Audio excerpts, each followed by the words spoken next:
lepo vreme i divne temperature iskoristili smo da ponovo posetimo našeg dragog kolegu Mila Vasiljevića, koga zatičemo evo naravno u radu i poslu. Zdravo Mile. Zdravo Jelena, dobrodošla ponovo ovdje u moje malo dvorište.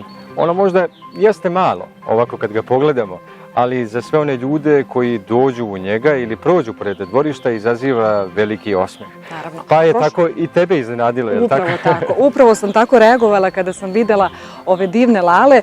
Drugačiji ambijent nego prošli put, drugačije i vreme pre svega. Možeš li nam predstaviti šta se trenutno nalazi u ovom malom vrtu, kao što reče, malo si ga preuredio, je li tako? Jeste, pa svako godišnje doba sa sobom donosi nešto novo. Tako ovog puta kada ste došli u rano proleće mogli smo da zateknemo ove divne lale koje vidimo ovdje ispred, koje su sada u punom jeku. Ostalo je još par njih koje će vremenom da procvetaju. To su neke kasnije sorte, inače to je holandski materijal. Holandija je najpoznatija po lalama, svi to dobro znamo, ali evo to je ta otprilike fokusna tačka u mom dvorištu. Trenutno su tu lale, a u sredini se nalazi ova japanska šljiva koja dominira i koja je i tebe iznenadila kada si došla ovdje. E sad, sve ovo, kao što si i sama rekla na početku, nije ovako izgledalo kada ste bili u posjeti prošlog puta. Onda su bile ruže, onda su one dominirale, ali evo sada sam ja malo preuredio ovaj prostor. Otkriću vam tajnu, inače moj dobar prijatelj je Google.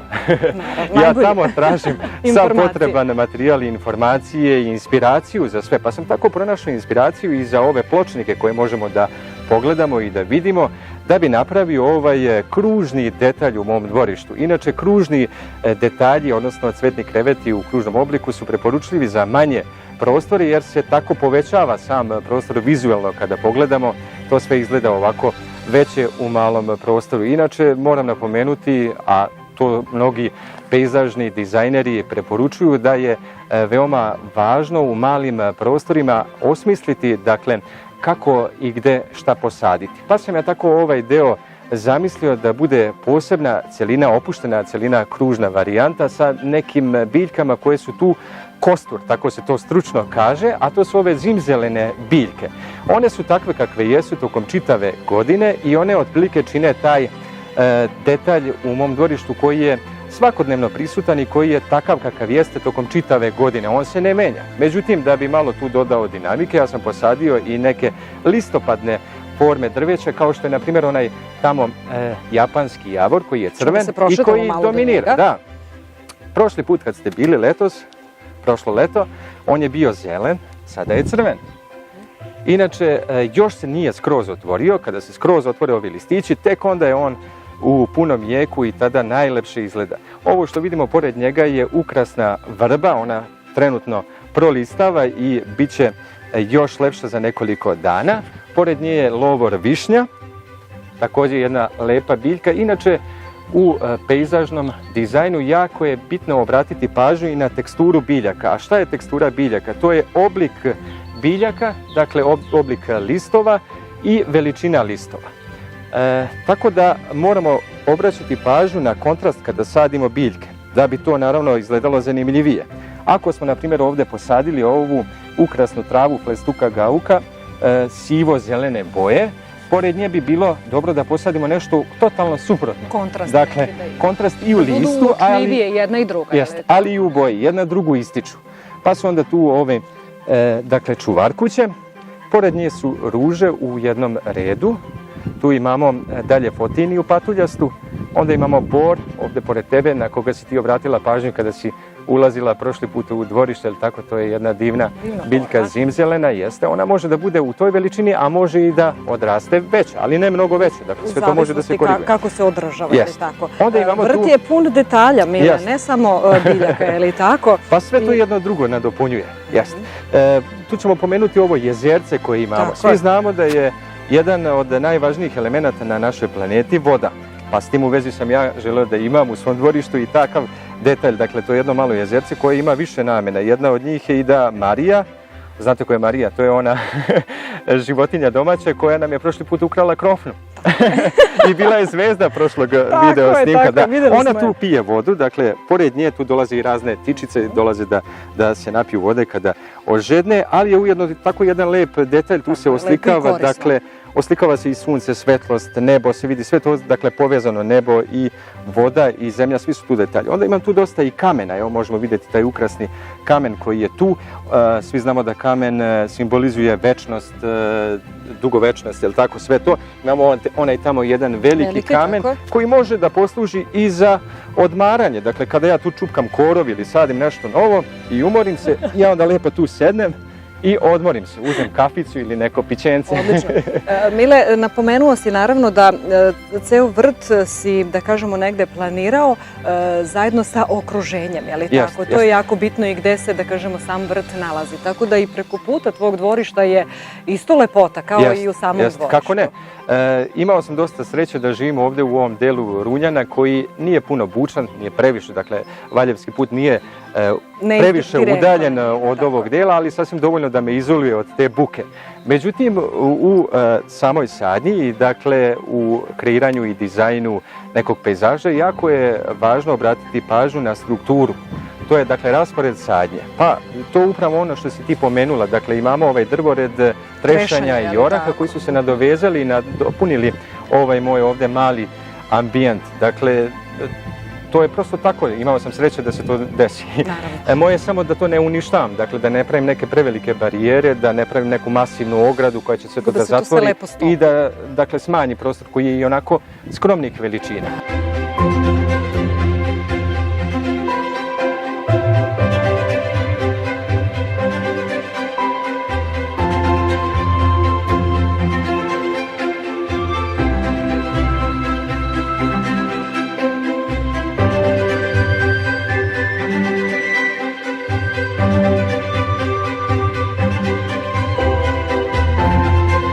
Dok smo se pripremali za razgovor, Mile, napomenuo si naravno da je u malim baštama, vrtovima, jako bitna i vertikalna sadnja, je li tako? Pa evo, upravo stojimo kod jedne takve, ako možemo reći. Sasvim je logično da u malim baštama ne možemo da posjedimo sve biljke koje postoje, ali uvijek nam se desi da nam se dosta biljaka dopadne i da želimo da ih što više imamo u svom malom prostoru. Stoga je dakle jako važna ta vertikalna sadnja, to su različiti baštenski lukovi. Jedan od takvih je ovdje u mom dvorištu, pored kojeg sam ja posadio ove ruže penjačice i ovu puzavicu klematis koja trenutno je napupila i za otprilike nekih 10 do 15 dana imaće divne cvetove. Dakle, to je ta vertikalna sadnja. Pored ovog dela ovdje koji sam iskoristio na tom baštenskom luku, iskoristio sam sadnju vertikalno i na ovim stubovima od pergole gdje sam također posadio ruže penjačice. Da ulepšaju i taj deo kada se ulepšaju. Ono što je jako je važno za sadnju biljaka i za uređenje jeste i boja u dvorištu. Dakle, ne samo boja kao boja cvijeta koju sada vidimo na ovim lalama, već i boja listova. Dakle, malo ljudi obraća pažnju na listove biljaka, svi zamišljaju da je cvijeće sve što cveta, ali zapravo nije tako. Imamo neke biljke koje su listno dekorativne, dakle i sam njihov list je zaista dekorativan, pa tako je to je ta fotinija, japanski javor, šljiva. Sve je to otprilike, pa onda ove zimzelene ukrasne forme četinara, sve se one razliku, imaju zelenkaste, pa sivkaste, nijanse, sve to jedno drugo nadopunjuje i dakle bitna je boja. Ja sam inače ljubitelj crvene, žute, sive i zelene boje. Otprilike to su boje koje su prisutne ovdje u mom dvorištu i to je nešto. Također kada uvršćujemo te boje, bitno je obratiti na taj okolni pejzaž, dakle pažnju. Ovdje dominiraju te zelene forme, dakle zeleno lišće, pa sam ja zato ubacio ove crvene detalje da malo razbijem tu monotoniju.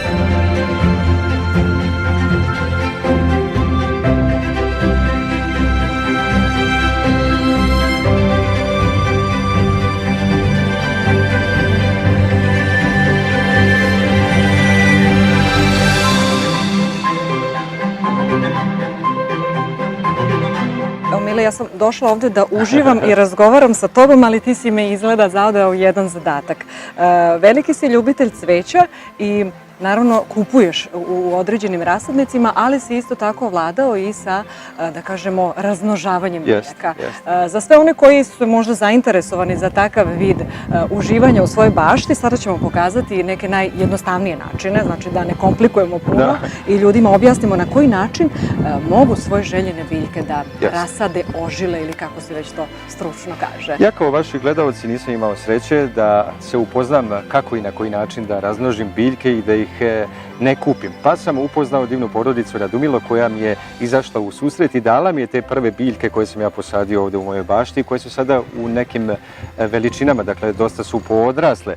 Međutim, tu nije stala priča. Ja sam rešio da te sve biljke umnožim i da ih delim. Dakle, to nikome ništa ne naplaćujem, samo želim da ulepšam svakome dan. Pa sam tako odlučio da i vašoj, odnosno našoj ekipi ulepšam dan i da poklonim deo svojih biljaka, ali ujedno i da zajedno svi proučimo kako se biljke razmnožavaju, a i naši gledalci koji možda ne znaju na koji način se to radi. Evo ovako. Imaš ovdje više, da kažemo, vrsta, je li tako? Od čega krećemo? Svi znamo da biljke mogu da se razmnožavaju putem semena, deljenjem i reznicama. Mi smo ovog puta odabrali dve vrste razmnožavanja, to je reznicama i deljenjem. Seme ovog puta nećemo koristiti, ostavit ćemo za neku drugu priliku, jel tako? Pa hajde prvo da iskoristimo reznice, dakle na koji način se reznice razmnožavaju. Ovo je lovor višnje, moramo to da napomenemo. To je dakle deo koji smo odsekli od one lovor višnje, sa matične biljke. Jako je važno da se odabere zdrav deo, dakle da to bude jedna reznica koja je zdrava, koja ne boluje, jer kakvu biljku budemo klonirali, takva će biti. Dakle, moramo obratiti pažnju. Skidamo sve liske, tako reći, sve sa ovog dela. Ja sad ne znam gde su makaze. Makaze izgleda nismo doneli, ali nema veze. Iskoristit ćemo ovaj nož. Dakle, uklonit ćemo veći deo listne mase, znači skoro sve listove. Zašto to radimo? Pa da bi se biljka što pre ukorenila kada je posadimo. Ovdje je hormon, jel tako, taj biljni hormon koji će se pokrenuti. Kada sečemo reznicu, to se čini pod uglom od 45 stepeni, naravno sa makazama, koje ja trenutno nisam uzeo, ali ću iskoristiti ovaj nož. Dakle, kada smo to uradili i skinuli smo veći deo lista, ne ceo, da bi naravno mogla biljka da živi, jel tako? Da, upravo tako. Malo i biologije. Sljedeći korak u kojem ćeš mi ti, Jelena, pomoći jeste dodavanje zemlje. Ali pre nego što dodamo zemlju, u ove saksije dodat ćemo kamen. Čemu služi kamen? Sad će se neko pitati zašto kamen, a ne zemlja. Nećemo normalno napuniti cijelu saksiju sa kamenom, već samo jedan deo da bi se obavljala drenaža, dakle da bi mogla voda da se sleže, višak vode i da samim tim biljka može duže da traje i da živi u saksiji. Ide zemlja koju sam ja pomešao sa peskom. Dakle, za oživljavanje reznice je jako bitno da se stavi i peska. Neko čak koristi i sam pesak u tome. Eto, to je sasvim dovoljno. Da i ja malo pomognem. Sada ćemo ovu reznicu uvoziti ovako lagano u zemlju, otprilike nekih 2 santima. I ono na kraju što treba da uradimo je da zalijemo biljku. Zalivanje je obavezno, naravno, posle svake sadnje. Evo vidite da to ništa nije ni komplikovano, ni teško, ide jako lagano i to je sve. To je sve. A šta je posle te biljke? Kada je možemo presaditi na neko stalno mesto? Koliko je potrebno vremena? Pa njoj bi otprilike nekih pola godine sigurno trebalo da ostane ovako kako jeste u ovoj saksiji, da je ne diramo, da pusti par žilica. Posle toga možemo slobodno ovako da je izvučemo i ona će ovdje da pusti te žilice i onda možemo da je presađujemo u veće posude. Redovno zalivanje je neophodno, naravno, to se podrazumeva. To je jako važno. Dakle, na taj isti način, sada nećemo gubiti vreme, možemo ožiliti i ruzmarin, skidamo ovo dole, znači isto tako zabadamo. Možemo hortenziju, možemo potiniju, dakle sve te drvenaste forme. Biljke, jeste. Sad, ono što se meni više sviđa jeste razmnožavanje deljenjem, što je jako jednostavnije. Evo ovdje ispred sebe imamo jednu ukrasnu travu, zelena zastava. Ogon se inače zove stručno.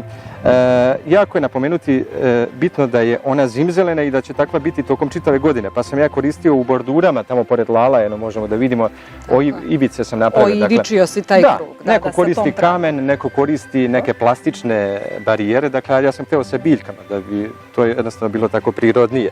Sad, kako to delimo? Vadimo znači tu matičnu biljku, i evo, ona se već sama raščupava i od nje možemo da napravimo više tih biljaka. To se inače tako i radi u rasadnicima, pa bi otprilike jedna ovolika biljka bila dovoljna za jednu saksiju koja će se napraviti za prodaju. I sada kada bi mi otišli u rasadnik, dobili bi takvu jednu biljku koju bi presadili u svoje dvorište. A eto, ja sam napravio od nje 3, 4. Pa ćemo moći svi da napravimo, da odnesemo i našim kolegama da i oni posade u svoja dvorišta, jel tako, ovu travu. Ajde, Jelena, možeš ti ovu posaditi? Evo mogu, pošto imam već rukavice, malo sam bolje pripremljena nego ti. Jeste. Pa ja sam inače navikao, ja ne volim sa rukavicama da radim. Inače, to je mana, najveća mana baštovanstva, što su vam ruke uvek prljave. Ja uvek nešto imam tu da radim, ako ništa čupam korov. Idemo dalje, ovo je foks. Također isto jedna zimzelena biljka, pokrivač tla, trenutno je u cvetu, jako je izdržljiva i mi nju čak i u cvetu možemo da delimo, ništa joj ne smeta. Znači evo, izvadimo jednostavno, otkinemo deo i sadimo. Možemo. Ne moramo uvek koristiti kamen, tako, možemo samo zemlju.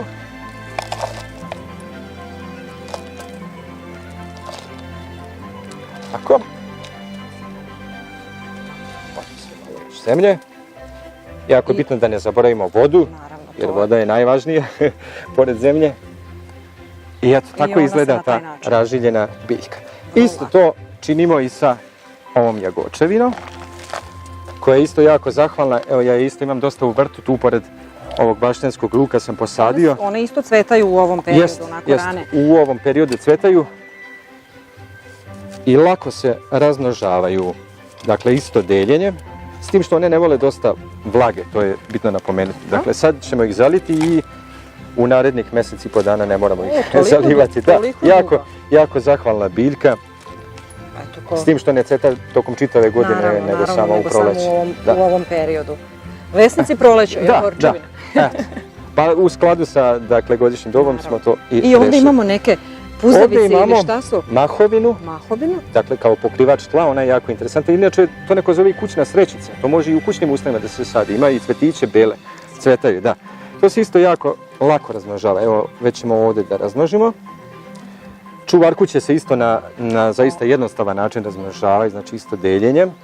Imamo ove sedume, koji su isto pokrivači tla koje sam ja iskoristio između ovih pločnika i oni se jako brzo šire. I imamo ovu, samo zabodemo malo i to će se lako primiti. Imamo isto ovaj pokrivač tla, to je ajuga, tako se zove. Inače šarenolisna je, pogledaj kako je jako dekorativna i cveta ljubičastim cvetićima, to isto. Ja sad samo pokazujem kako se to na koji način. I imamo ovdje jednu od mojih omiljenih i prvih biljaka trava ukrasnih. Inače obožavam ukrasne trave. Inače, ukrasne trave su u posljednje vrijeme jako popularne, da. Pa je tako i kompanija Google čuvena svoj prostor oplemenila samo sa ukrasnim travama. Dakle, ništa drugo nisu koristili jer su to zimzelene biljke i u svim delovima u dvorištu unutar, dakle, koristili su te ukrasne trave i te kombinacije zaista deluju onako spektakularno. Da. Evo, one se isto dele jako lagano, čak mogu ovako i da se kombinuju, da napravimo jedan aranžman. Jako lepa kombinacija upravo ova dva. I čak može i ova, to su oni kontraste o kojima smo govorili, struktura biljaka, dakle i listova. Sve što je raznovrsnije, ono izgleda lepše, je li tako? To sad izgleda onako dosta moćno i lepo. Tako da na taj način možemo, dakle, većinu biljaka da razmnožimo. Tu naravno postoji još i kalemljenje koje je malo teža stvar i komplikovanije. Nju ću prepustiti, dakle, onim ozbiljnijim botaničarima i rasadničarima koji to rade. Dakle, tu ipak treba neko malo ozbiljnije znanje. A ovo je za nas amatere, ljubitelje baštovanstva koji uživamo u tome i to nam je hobi i želimo prosto da dođemo do nekih biljaka na neki jeftiniji način i da jedni drugima pomognemo da razmenimo biljke. Uvek neko nešto ima što onaj drugi nema, pa se onda to deli kao sličice.